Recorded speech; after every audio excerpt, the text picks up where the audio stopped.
Hi, മലയാളത്തിൽ പുതുതായി release ചെയ്ത ചിത്രമാണ് സു ഫ്രം സോ. കന്നഡ സിനിമയുടെ മലയാളം പതിപ്പാണ് തിയേറ്ററുകളിൽ ഇറങ്ങിയിട്ടുള്ളത്. JP തുമിനാട് ആണ് സംവിധാനം.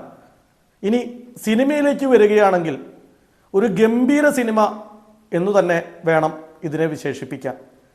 കഥാപാത്രങ്ങളിലേക്കും കഥയിലേക്കും വരികയാണെങ്കിൽ ഒരു ചെറിയ നാടും ആ നാട്ടിലെ പ്രധാനപ്പെട്ട ഒരു വല്യേട്ടൻ കഥാപാത്രവും അയാളുടെ കൂടെ നിൽക്കുന്ന കട്ടയ്ക്ക് നിൽക്കുന്ന നാട്ടുകാരും ആ നാട്ടുകാരുടെ പ്രശ്നങ്ങളിൽ സജീവമായിട്ട് ഇടപെടുന്ന ആ വ്യക്തിയും അങ്ങനെ നാട്ടിലുണ്ടാവുന്ന ഒരു പയ്യനുണ്ടാവുന്ന അവിചാരിതമായിട്ടുണ്ടാകുന്ന പ്രശ്നങ്ങളും അതിൻ്റെ പിന്നാലെയുള്ള ഈ പറയുന്ന വ്യക്തിയുടെയും നാട്ടുകാരുടെയും ഓട്ടവും അതിൻ്റെ പരിസമാപ്തിയുമാണ് ഈ സിനിമ.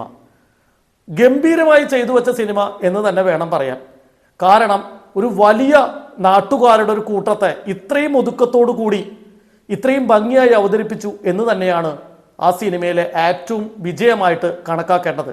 അതിൽ ഓരോ കഥാപാത്രം ചെയ്തവരും ചെറിയ റോളോ വലിയ റോളോ ചെയ്തവരെല്ലാവരും മികച്ച പ്രകടനം തന്നെ കാഴ്ചവെച്ചിരിക്കുന്നു. കേന്ദ്ര കഥാപാത്രമായ രവിയണ്ണൻ നമ്മുടെ നാട്ടിലും ഉണ്ടാവും ഇതേപോലെയുള്ളൊരു വല്യേട്ടൻ. നാട്ടുകാരുടെ പ്രശ്നങ്ങളിൽ ഇടപെടുകയും സ്വന്തം കാര്യത്തിന് വലിയ പ്രാധാന്യം കൊടുക്കാതെ നാട്ടുകാരുടെ കാര്യത്തിൽ ഇടപെടാൻ നടക്കുന്ന ഒരു ചേട്ടൻ, അതാണ് രവിയണ്ണൻ എന്നുള്ള കഥാപാത്രം. അയാളുടെ കൂടെ പ്രായഭേദമേനെ നിൽക്കുന്ന കുറേ നാട്ടുകാരും, അതും കട്ടയ്ക്ക് നിൽക്കുന്ന നാട്ടുകാർ എന്ന് തന്നെ വേണം പറയാൻ. അങ്ങനെ ഉള്ളൊരു കഥ പരിസരവും നർമ്മത്തിൽ ചാലിച്ച് വളരെ ഭംഗിയായി ഒരു തിരക്കഥയുടെ സപ്പോർട്ടോടു കൂടി നീങ്ങി ഏറ്റവും നല്ല ഒരു എൻഡ് സമ്മാനിക്കുന്ന ഒരു കോമഡി പാറ്റേണിലുള്ള ഒരു സിനിമയാണ് സു ഫ്രം സോ. നിങ്ങൾക്ക് ഫാമിലിയോട് കൂടി കാണാൻ പറ്റുന്ന ഏറ്റവും മികച്ച ചിത്രമായിട്ട് തന്നെ ഇതിനെ വിലയിരുത്താം.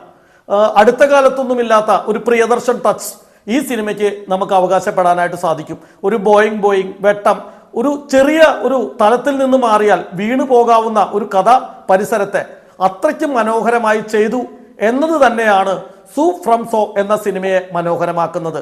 നിങ്ങൾക്കും ഈ സിനിമ കാണാം, ആസ്വദിക്കണം.